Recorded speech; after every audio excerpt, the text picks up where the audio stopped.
Iya, kalau kita lihat dari sektor teknologi ya Mbak Vini ya, memang di luar pun juga mengalami penurunan yang cukup signifikan ya, dari adanya penurunan saham Nvidia, kemudian AMD, kemudian Meta, Google dan lain sebagainya.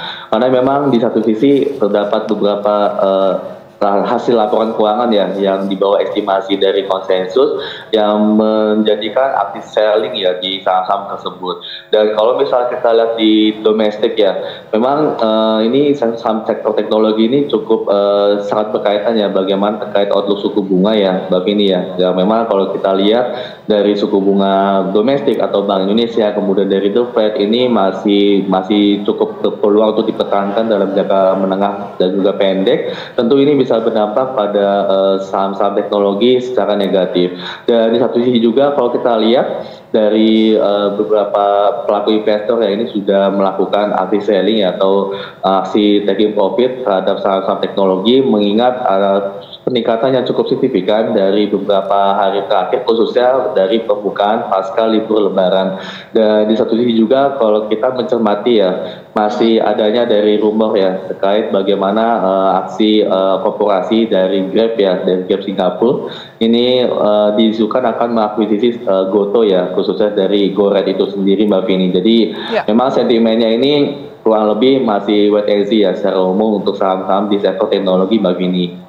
Oke, Mas Felix setelah dibuka dan menyentuh level tertingginya di level 6.965 IHSG pada hari ini nampaknya penguatannya sudah mulai terbatas yaitu hanya sekitar 0,0 sekian persen, ini bahkan sudah hampir nampaknya sangat terbatas begitu ya penguatannya. Anda lihat bagaimana IHSG ini pergerakannya sampai dengan penutupan sesi pertama, apakah masih bisa bertahan di zona hijau nih Mas Felix?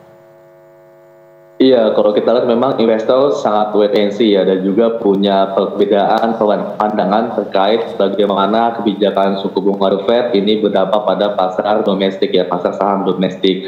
Dan kalau kita lihat memang kita balik lagi ya ke bagaimana indikator teknikal ini mencerminkan overbought ya dalam beberapa pekan terakhir, dan memang ini cukup riskan juga ya bagi para investor untuk masih melakukan akumulasi beli ya di saham di Bursa Efek Indonesia.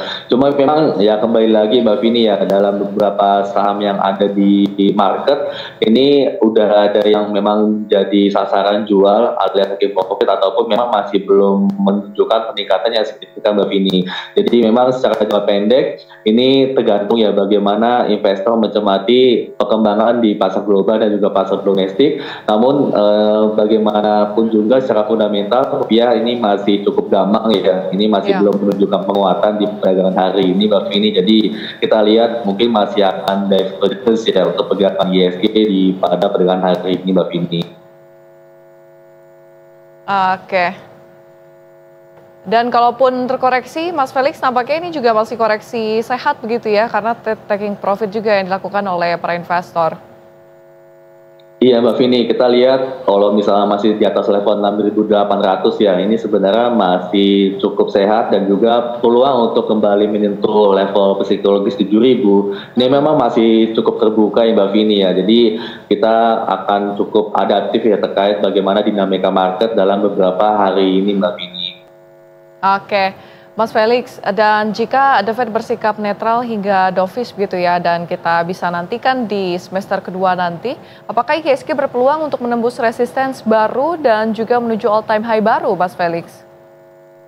Iya, kalau misalnya kita lihat dari historical ya, memang dari penurunan suku bunga acuan baik di Amerika Serikat ataupun di Indonesia atau Bank Indonesia, ini memang bisa berdampak positif ya, karena ini mengindikasikan adanya upaya dari Bank Sentral untuk menstimulus perekonomian secara simultan ya dalam beberapa bulan mendatang, dan tentu ini bisa berdampak pada peningkatan laba bersih atau EPS dari saham-saham yang listing di Bursa Efek baik di global ataupun di domestik.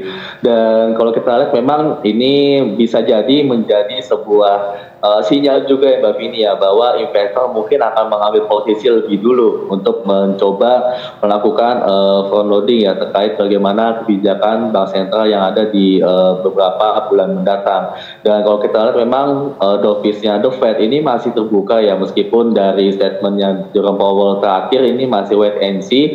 Cuman ini masalah timing aja Mbak Vini. Dan kalau misalnya kita bicara dari Bank Indonesia, kemarin Direktur kebijakan moneternya ya, ini memang menunggu bagaimana perkembangan dari tarif ya, dan juga kebijakan The Fed itu sendiri Mbak Vini ya, karena memang kita cukup menunggu bagaimana stabilitas dari nilai tukar rupiah ya sebelum untuk menurunkan tingkat suku bunga acuan di beberapa bulan mendatang Mbak Vini.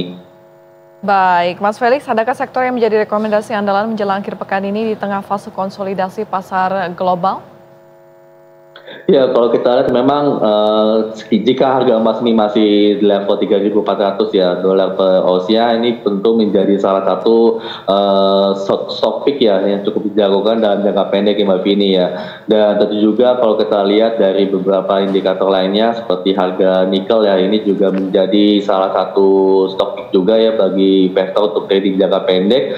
Dan tentu kalau misalnya dari beberapa sektor lainnya ya, kita melihat bahwa sektor perbankan ini sebenarnya masih belum naik terlalu banyak ya. Cuma memang time frame investasinya mungkin agak lebih panjang dibandingkan dengan saham-saham yang lain ya. Karena memang kalau kita lihat dari valuasinya ini sudah cukup murah ya. Ini rata-rata di -1 standar deviasi ya untuk nilai bukunya. Jadi ini sudah cukup under value dan sambil menunggu untuk foreign inflow ya. Karena memang kita lihat dari 6 bulan terakhir big selling dari foreign investor itu mayoritas di saham perbankan Mbak Vini.